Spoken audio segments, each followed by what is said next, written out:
Mesdames et messieurs, bonjour et soyez les bienvenus dans cette nouvelle édition de votre journal de 15h. Voici les titres. Le ministre de l'Énergie visite la centrale solaire photovoltaïque du village d'Adeilou.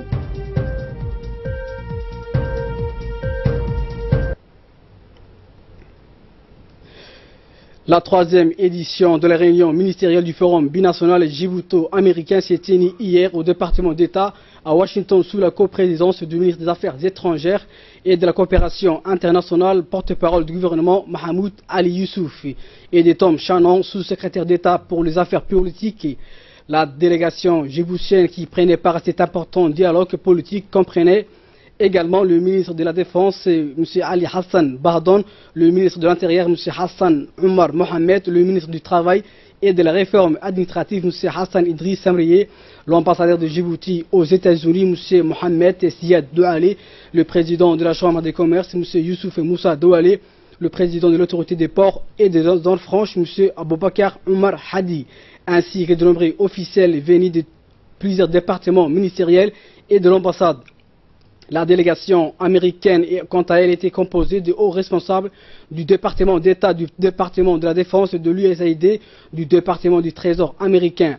Les deux délégations gouvernementales ont mené des consultations constructives sur de nombreux sujets d'intérêt pour les deux pays dans une atmosphère empreinte de cordialité et de franchise. Le ministre des Affaires étrangères de la coopération internationale, Mahmoud Ali Youssouf, a rappelé le partenariat profond et stratégique qui lie les deux pays depuis l'installation de forces américaines à Djibouti et qui s'est traduit au fil des années par le renforcement des relations bilatérales dans les domaines variés et multiples. Les consultations ont notamment porté sur trois domaines principaux, tels que celui relatif aux questions politiques et le renforcement de relations économiques ainsi que des relations militaires. Les deux parties ont convenu de consolider leur coopération dans tous ces domaines, y compris dans la lutte contre le terrorisme et l'extrémisme violent, la lutte contre la traite de personnes et du trafic illicite. La coopération dans le renforcement des capacités de jeunes Djiboutiens ainsi que la création d'opportunités commerciales à travers l'initiative d'Africa First. Au cours de ces dialogues et dans suite à l'appel du gouvernement américain et le ministre des Affaires étrangères de la coopération internationale a annoncé à l'intention du Djibouti de se joindre à la coalition contre IS, une coalition internationale forte déjà présente, 68 pays dont une vingtaine de pays arabes et africains.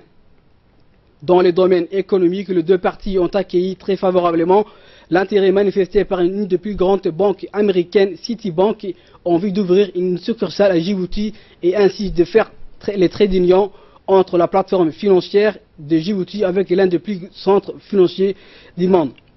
Les deux pays se sont enfin félicités de solides partenariats stratégiques qui existaient plus d'une quinzaine d'années et se sont engagés à les renforcer davantage, notamment dans les relations entre les forces armées djiboutiennes et les forces américaines qui seront désormais régies par un cadre de coordination et de coopération. La deuxième journée de PNF a été caractérisée par des visites effectuées par des différents ministères et hauts responsables auprès des différents départements tels que le département de la Défense, le département de la Justice et la Sécurité nationale américaine, l'USAID ainsi que l'Afrique Council for Trade. Également dans l'actualité, dans la journée d'hier, le ministre de l'Énergie chargé des ressources naturelles, M. Younisse Ali Guedi, a effectué une visite de travail au village d'Adeilou, dans la région de Tadjoura, avec son secrétaire général, le directeur des ingénieurs de la direction de l'énergie, accompagné par son collègue, le ministre de la décentralisation et ministre de l'Intérieur par intérim, M. Hamadou Mohamed Aramissi, et la députée de la région, l'honorable députée Mme Ouma Mohamed Hamid. Ils étaient accueillis par le président du conseil régional, M. Omar Hussein, et du préfet de Tadjoura, M. Abdou Malik Mohamed Banouita. C'est ainsi que cette grande délégation de marque s'est rendue sur le site de la centrale solaire d'Adeilou qui fait partie d'un vaste programme d'électrification rurale, condition préalable à tout développement économique et social. C'est par un accueil chaleureux de la population que ces derniers se sont vus réussir dans ce village historique.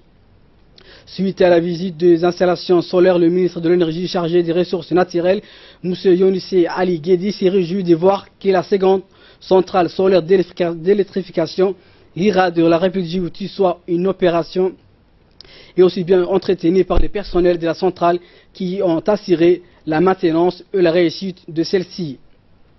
Puis cette délégation a pris part à des discussions avec le sage du village afin de recueillir des doléances de la population locale, mais aussi d'informer sur les actions gouvernementales entreprises et prévues.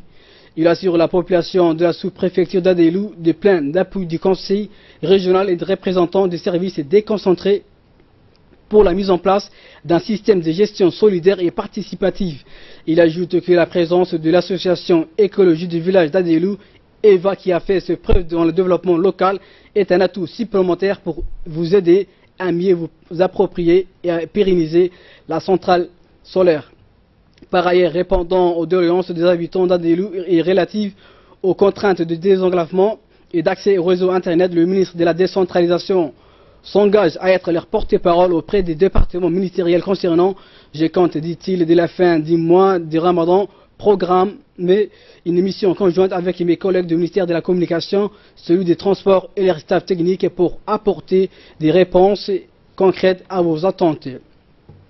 Et pour sa part, le ministre de la Décentralisation, M. Mohamed Ramissi, par intérim, a salué de son collègue que l'énergie doit avoir réservé sa première visite de travail à Village d'Adelou dotée d'une centrale solaire depuis des ans. On l'écoute.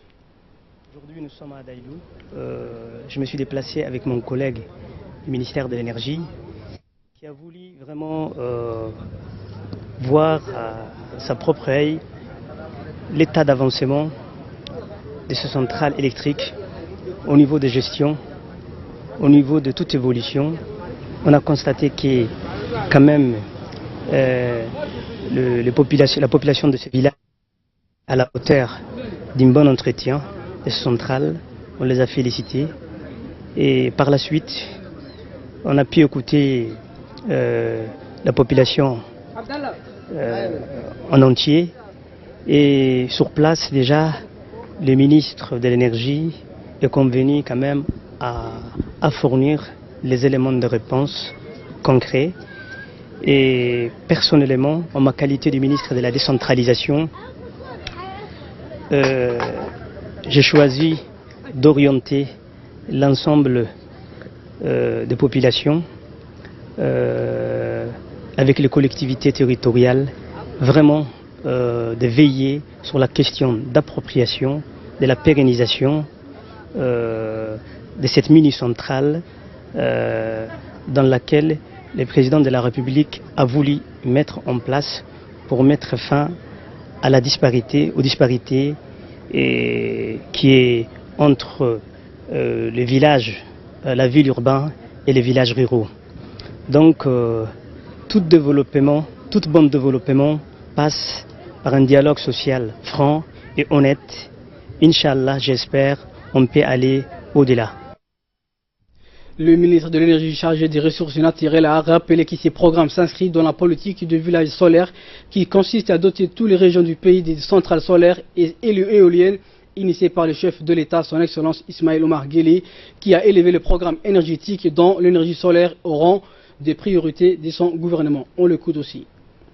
Nous avions par la suite de la visite de la centrale solaire, nous nous sommes assis en mablo avec tous les locaux de la région de la Grande Ouéima qui nous ont exposé leurs problèmes et leurs difficultés dans la région, à commencer par la centrale d'Adelou, pour tout ce qui est les ressources humaines de la centrale, les deux gardiens, les deux techniciens.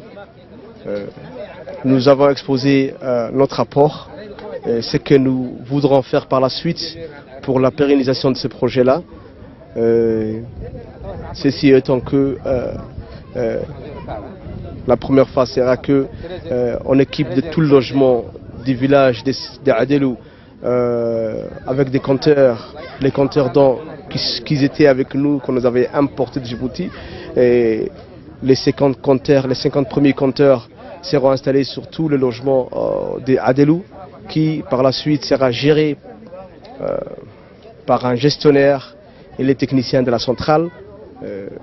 cette petite subvention qui sert à récolter servira à la maintenance et à la survie de la centrale et aussi à payer le plus possible à des petits salaires aux gens qui sont là, tout en sachant que le ministère aussi va les aider et va trouver une issue à leur insu. Mais les problèmes sont très divers. Il y a l'éclairage public dont nous avons pris l'engagement d'installer des poteaux électriques publics dans la ville d'Adelou. Il y avait aussi les problèmes de connexion de la télécommunication, les problèmes des routes, les problèmes sanitaires dont j'ai pris, moi et mon frère et collègue Aramis, nous avions dit que nous allons soumettre toutes ces doléances-là à nos collègues du gouvernement et qui sera, Inch'Allah, certainement résolu et des solutions seront trouvées. Et dans le cadre des préparatifs des festivités du 41e anniversaire de l'indépendance, la maire de Djibouti a lancé officiellement hier un appel aux habitants de la ville de Djibouti afin de nettoyer, d'embellir et de repeindre, de les déventir de leurs maisons ainsi que leurs lieux de commerce. Était présent lors de cet événement le préfet de Djibouti, M. Ousmane Bélé, le directeur de la sécurité publique et le colonel Omar Hassan et un représentant de l'OVD. Le maire de la ville de Djibouti, Mme Fatouma Awali Ousmane, a souligné à cette occasion que l'embellissement et l'éclat de la ville de Djibouti est fondamental et nécessite fortement une entière implication de l'ensemble des forces vives de la population djiboutienne. En rappelant que Djibouti va bientôt fêter son quarantenaire, le maire de la ville a formellement invité aux occupants illégaux usant anarchiquement les espaces publics de libérer dans les plus brefs délais ces surveillés. En effet, Madame la maire a également précisé que des opérations d'évacuation inopinées seront menées dans les jours qui viennent dans les artères touchées avec un risque de confiscation de leurs marchandises et concernant les animaux errants, les voies publiques. La maire de la ville a également profité de l'occasion pour annoncer l'organisation prochaine des séries d'activités pour la célébration des festivités de l'indépendance. Et le directeur de la police, de la sécurité publique et le colonel Omar Hassan, dans une brève intervention, s'est dit prêt à collaborer étroitement avec la mairie et préfecture de Djibouti pour appliquer ces mesures destinées à rehausser l'image de la ville pour ses embellissements et surtout la sécurité que la police nationale est bien chargée de protéger les personnels et leurs biens. Au nom de la police nationale, nous sommes prêts à accompagner l'application de ces mesures pour la fête nationale qui chacun de nous doit contribuer pour les embellissements de la ville, a-t-il conclu. Et pour sa part, le préfet de la ville de Djibouti, M. Ousmane Bélé Guiré, s'est félicité les initiatives du maire de la ville et s'est dit tout prêt à une collaboration efficace. maanta ayna la joogaan xafiiska ee maayarka joogaan prefega Djibouti iyo ciidanka booliskaba iyo mas'uuliyiinta xarunta nadaafada ee OVD-gaba waxaanu anagoo ka faa'iideysanayna munaasabada lagu xusi doono dhawaan xuska calanka markiinu 40 jir noqon doona insha Allah taala. taasi horta waa mid farxada oo nin wali oo Djibouti ba qof wali oo Djibouti ba way farxad gaara ay u tahay.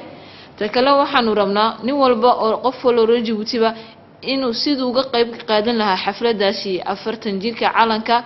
waxaanu ka codsanaynaa amba baaq u jeedinaynaa dadka ku dhaqan caasimada Djibouti inuu nin waliba haday noqoto xalka nadaafada iyo bilicda.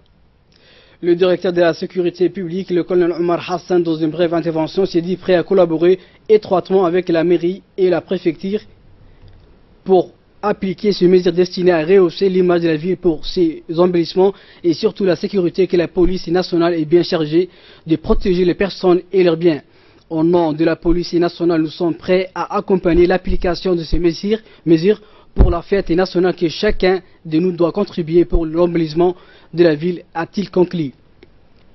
Pour sa part, le préfet de la ville de Djibouti, M. Ousmane Bélé Guiré, s'est félicité les initiatives du maire de la ville et s'est dit tout prêt pour une collaboration effective sur l'application de ces mesures qui nécessitent une prise de conscience citoyenne.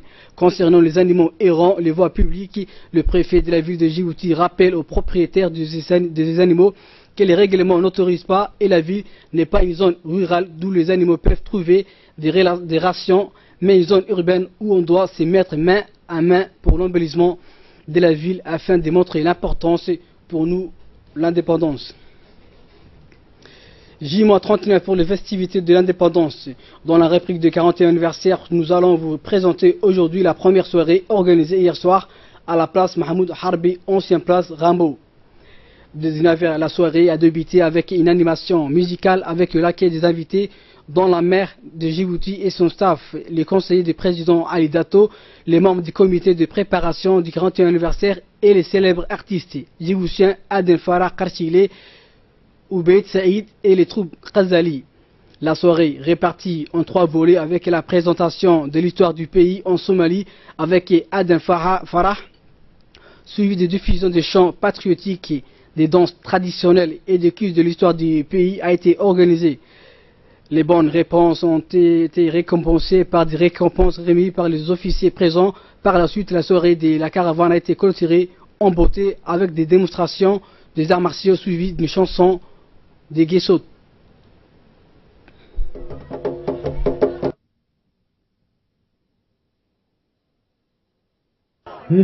C'est bon.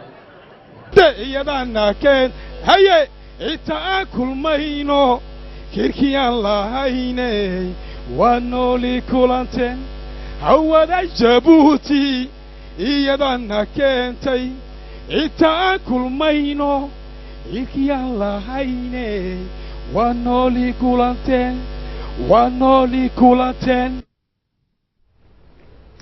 Également dans l'actualité, l'athlète djiboutienne Mohamed Ismail Di Fatah s'est classé deuxième au cours des 3000 mètres estible au jeu de la 4e édition du Jeu de la solidarité islamique qui se déroule à Bakou, la capitale d'Azerbaïdjan. Le jeune athlète djiboutien Fatah a terminé ses courses avec un temps de 8,31 secondes qui lui permet de participer au champion du monde de l'athlétisme 2017 qui se déroulera à Londres. Et cette course a été remportée par un athlète marocain. Rappelons que le jeune prodige M. Mohamed Ismail Ibrahim Di Fatah a offert à la République de Djibouti le premier médaille, en l'occurrence une médaille de bronze sur 5000 mètres avec un temps de 13 minutes et 29 secondes. Quelques jours avant de se classer deuxième aux courses des 3000 mètres steep, Fatah est le fruit du centre d'études sportives de la région d'Ali Sabieh qui a été construit par le président de la République Ismail Omar Guelleh qui a eu la volonté de développer l'athlétisme à la jeunesse djiboutienne.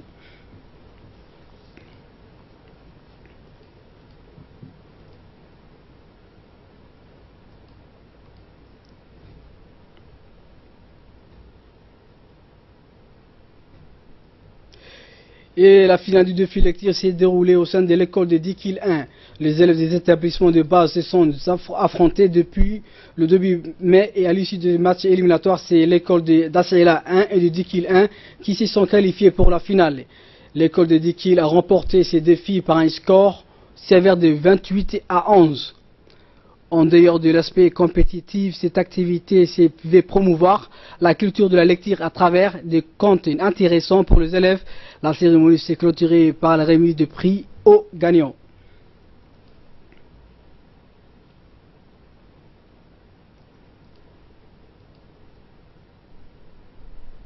Nous sommes très fiers de ce résultat. Ce résultat démontre encore une fois de plus la place qu'occupe l'école de Dikil 1 dans la région de Dikil. C'est une école linéaire, c'est la plus grande école bien sûr. À travers ce jeu, j'adresse mes sincères félicitations et mes sincères salutations au président de la République, à la première dame, au ministre de l'Éducation nationale, bien sûr, qui matin, midi et soir travaillent inlassablement pour que notre éducation atteigne un niveau meilleur, pour que notre éducation soit une éducation de qualité, à travers des jeux, mais à travers des concours inter-écoles. Nous allons également féliciter tous les enseignants de cette école, mais aussi des écoles de la région qui ont travaillé matin, midi et soir pour que ce concours réussisse. À l'instar des autres régions, les concours de filles lecture 2017 s'est réalisé dans la région d'Obok, dans la continuité de l'année précédente de cette 12e édition était également décentralisée. Le défi était circonscrit à la région d'Obok et c'est à l'école d'Obok 1 qui s'est déroulé la finale de la 12e édition. Défi lecture qui a opposé les élèves de l'école Obok 1 et Obok 2. La victoire de ces matchs de finale a été remportée par l'équipe de l'école Obok 1 avec une score de 19 points contre 16. La journée a été honorée par les présences des officiels composés du président du conseil régional, M. Mohamed Humed Ismail, du préfet adjoint, M. Amin Shamsan, du chef de service régional de l'éducation, M. Ali Haroun, et de la présidente de l'APE de l'école d'Obok, Mme Madina Abdelkader Abbasi. La cérémonie s'est clôturée par la remise de prix d'abord pour le défi lecture et ensuite l'APE profite de l'occasion pour donner des cadeaux aux vainqueurs des concours culturels qu'elle a organisés conjointement avec la direction de l'école.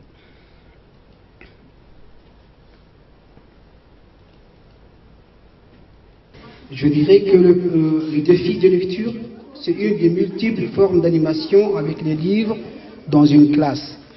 Sa finalité est de donner le goût de lire, de faire vivre les livres. Comme le disait Penac, le verbe lire ne supporte pas l'impératif. Il faut que ce soit une lecture plaisir. Donc le défi lecture tente de donner aux enfants une représentation positive de la lecture, car bien souvent celle-ci est perçue comme un exercice scolaire. Décomplexer les élèves face aux livres et rendre l'objet livre accessible aux élèves. Voilà en grosso modo nos objectifs. Et direction Addis Abeba, le programme alimentaire mondial BAM a organisé mardi dernier au village de Lholhol une cérémonie en l'honneur du gouvernement du Japon pour son soutien réitéré au rehaussement du niveau de vie des populations vulnérables et au processus de mise en place des cantines scolaires du nord au sud du pays. L'événement a vu la participation de l'ambassadeur du Japon à Djibouti, M. Tatsu Are, du représentant du PAM, M. Jacques Hingis, du secrétaire exécutif de l'ONARS, M. Hussein Hassan Darar, le conseil de la conseillère en charge de l'aide publique et au développement auprès du président de la République, Ayan Hassan Omar, et le sous-préfet de la localité de Lholhol, M. Mahdi Aden Chiroa. Après les animations folkloriques et place aux discours qui ont ponctué cette cérémonie, les intervenants ont successivement adressé des remerciements appuyés au PAM et au gouvernement du Japon pour leur soutien tourné vers l'amélioration des conditions de vie des populations vulnérables.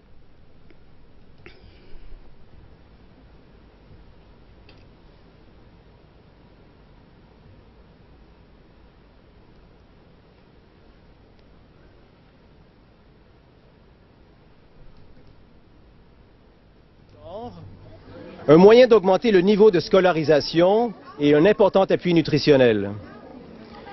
J'aimerais souligner que le gouvernement du Japon est l'un des deux plus importants donateurs du PAM à Djibouti et un des plus importants donateurs du PAM à travers le monde, avec plus de 200 millions de dollars de contributions par année. De son côté, l'ambassadeur Tatsuare s'est félicité de la multiplication des cantines scolaires qui a eu une incidence positive sur le taux de scolarisation des enfants dans le milieu rural. Il a pris l'engagement de contribuer au renforcement du bien-être de la population djiboutienne et des relations d'amitié entre son pays et la République de Djibouti. On l'écoute aussi. Le Japon a appuyé jusqu'à présent les efforts du gouvernement djiboutien pour renforcer la résilience dans la région.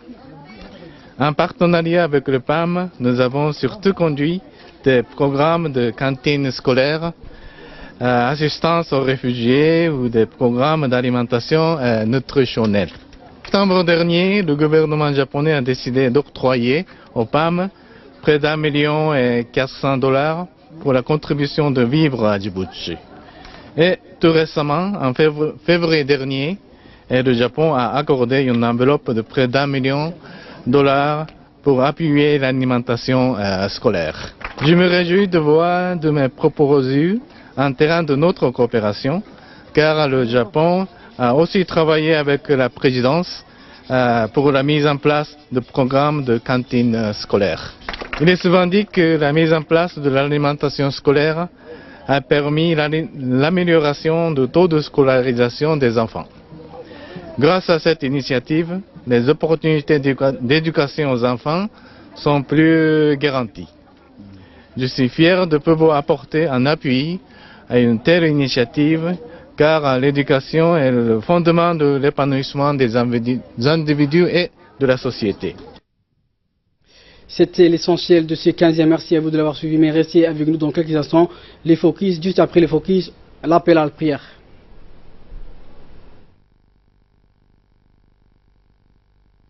إن الصلاة كانت على المؤمنين كتابا موقوتا.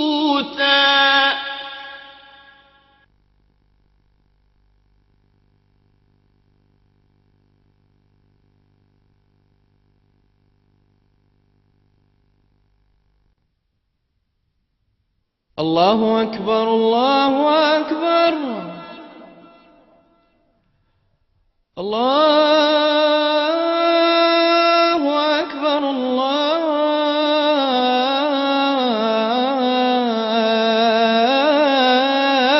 الله أكبر.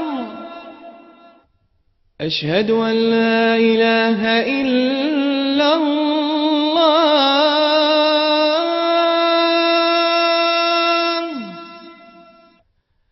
أشهد أن لا إله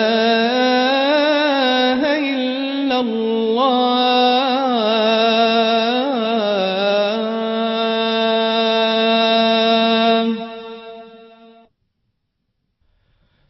أشهد أن محمدا رسول الله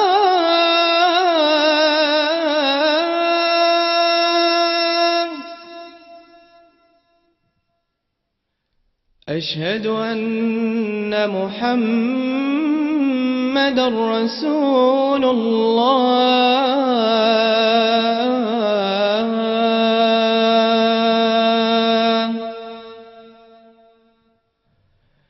حي على الصلاة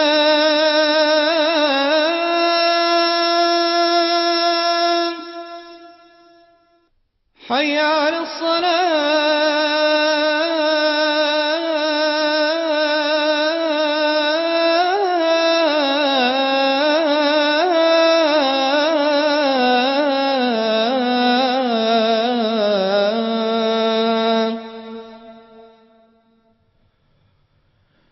حي على الفلاح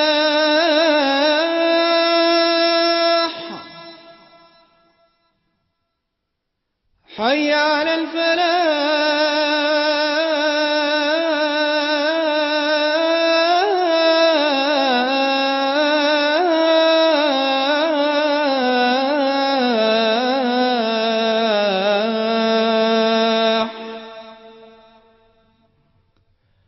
الله أكبر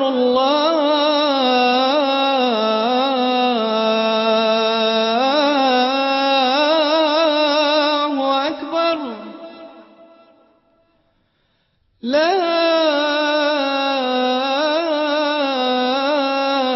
إله إلا الله.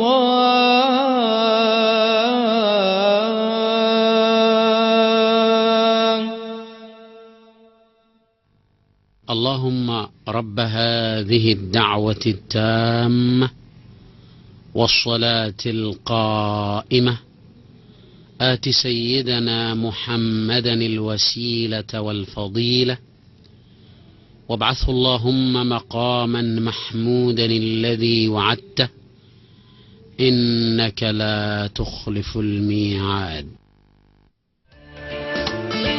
عصركين الكرام يوم تموت باك زياد.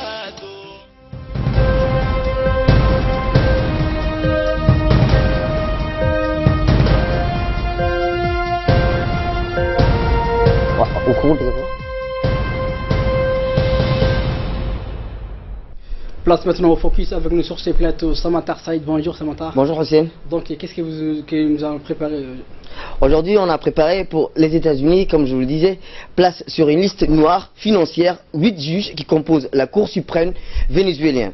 Le Trésor américain les accuse d'avoir aggravé la crise politique du pays en affaiblissant l'autorité du Parlement, dont elle s'était octroyé les pouvoirs le 30 mars dernier.